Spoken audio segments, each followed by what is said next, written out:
Legends are made about female friendship, more precisely about its absence. Women are supposedly too envious, duplicitous, and self-centered to be able to be truly friends. One thing can be said right in the face, while the other in the eyes can be totally different. And if a man appears on the horizon, it starts to seem as if there never was a friendship. All these are just stereotypes and speculation, and the world is full of examples of real and strong female friendship, including among the stars: Courtney Cox and Jennifer Aniston, Drew Barrymore and Cameron Diaz, Salma Hayek and Penelope Cruz. This list is very long. How is female friendship different from male friendship? And why is it the myth of its impossibility shall be forgotten?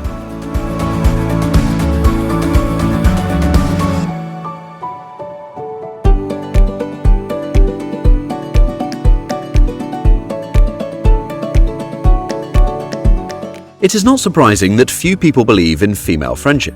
In world culture, this phenomenon is almost not represented, while male friends in literature and film are ubiquitous. Let us recall the faithful Poirot and Hastings, the desperate D'Artagnan and the Three Musketeers, Jeeves and Wooster, Sherlock Holmes and Dr. Watson. All of them are ready without hesitation to die for each other and come to the rescue from anywhere in the world. And women in books and films flicker mostly as sisters, mothers and lovers. And if they appear together, they will definitely intrigue, quarrel, and compete over men. This way, it is easier to generalize any particular cases of intrigue and betrayal among friends, and explain this with the properties of an insidious feminine nature, and not with the dubious moral principles of a particular person. In addition, in a world where there are statistically more women than men, the latter are still often perceived as a resource to fight for. And against this background, all women allegedly see each other as rivals and spend time together only to keep the enemy closer or fill the mental void in the absence of a permanent partner. Another reason for skepticism about female friendship is the inner misogyny. Some women themselves tend to deny the possibility of being friends with each other. They despise their gender and want to distance themselves from it. And to enter the circle of gender privileged from their point of view, they prefer friendly relations with men.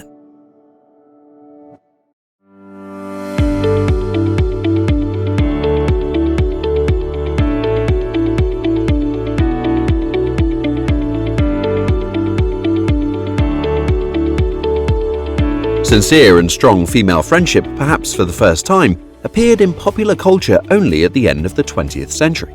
The famous series Sex and the City, where four friends only do what they say about men and pull each other out of trouble, has become a bomb, although there were episodes with notorious female toxicity.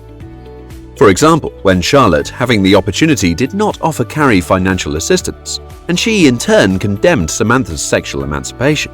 And I must say that Samantha, who was not burdened with scrupulousness in relations with men, turned out to be the best friend of all four heroines of the series. She was always ready to listen to her friends and express her opinion honestly, but without judgment. Samantha did not condemn Carrie for an affair with married Mr. Big, and, not getting along very well with the children, was left to babysit her newborn son Miranda, giving her the cherished entry to the top beauty salon, since she understood that, at that moment, Miranda needed a new hairstyle.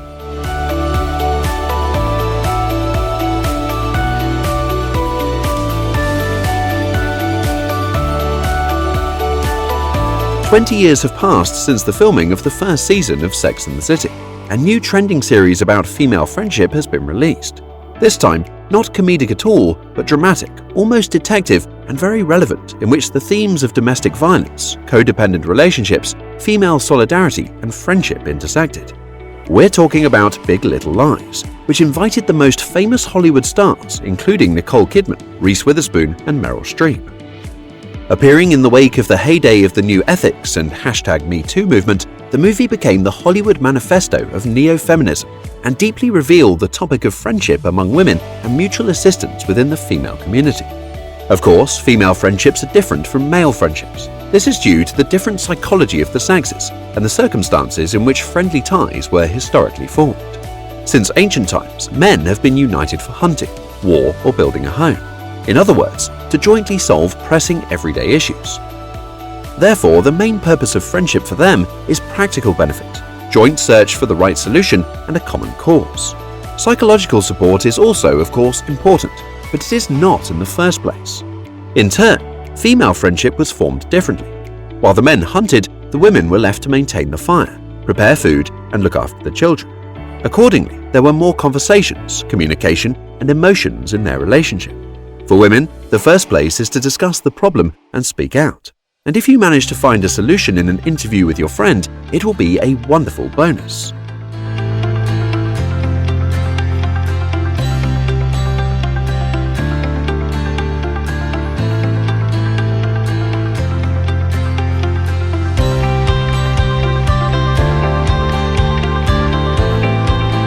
By the way, scientists explain by the same circumstances the fact that women, as a rule, are naturally more sociable than men. Given the more expressive female nature, there are more emotional outbursts in female friendship, and as a result, quarrels and grievances. However, there have always been quarrels and grievances between loved ones. This does not mean that female friendship does not exist. It does, and it's fabulous. Here are some prime examples. Hollywood actress Jennifer Aniston and Courtney Cox have been friends since filming Friends together since the mid-90s. They met on the set of Friends, began to communicate closely, and then truly became best friends. Courtney even invited Aniston to be her daughter's godmother. Actresses openly admit that their friendship has gone through many trials, and although Aniston turned out to be more successful in her career than Cox, envy of recognition and fabulous fees could not destroy their friendship.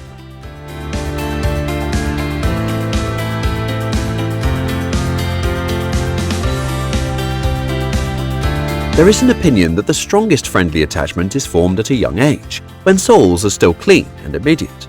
This will surely be confirmed by Drew Barrymore and Cameron Diaz, Hollywood stars who made friends as teenagers in one of the Beverly Hills cafes. Drew was 14 at the time, and she was working part-time in this cafe. And 16-year-old Cameron began a modeling career and went in for a cola after photo shoots. The girls made friends and became as thick as thieves. Soon, Barrymore began acting in films, but did not forget about her friend, and sometime later recommended her for filming in Charlie's Angels.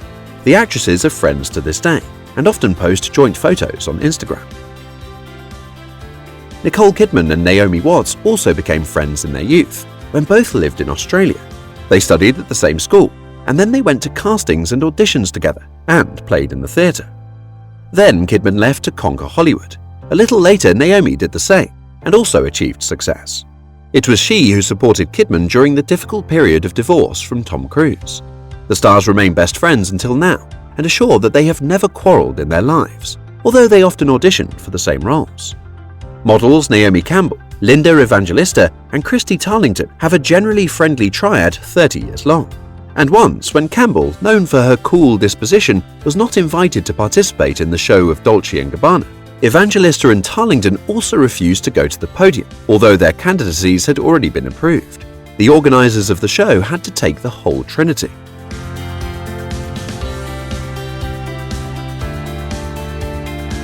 A long friendship also connects Salma Hayek and Penelope Cruz. When Penelope arrived in Los Angeles, she knew no one there except Hayek, and it was Salma who sheltered Penelope and helped her in the beginning.